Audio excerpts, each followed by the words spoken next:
آقا سلام. اینجا جاذبه گردشگری روستای خور، منطقه کلات نادر هستش. اینم از عظمت و طبیعت خدا.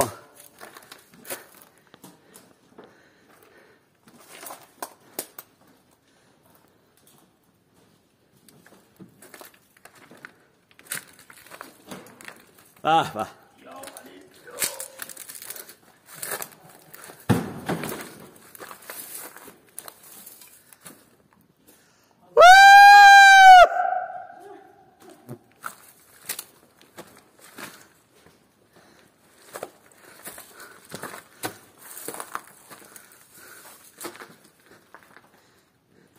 مناطق بکر و زیبای روستای خور.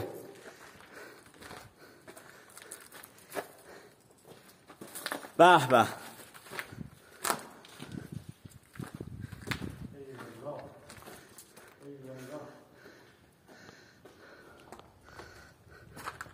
ارتفاعات کوههای سنگی حدود 100 متر.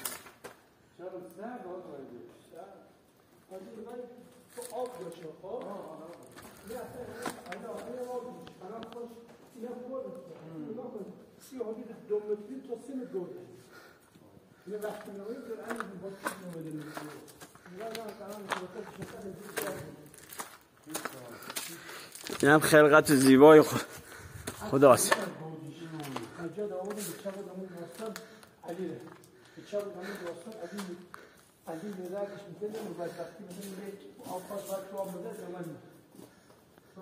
بچه ها این آبشار بوده که این سنگ بزرگ راهشو بسته.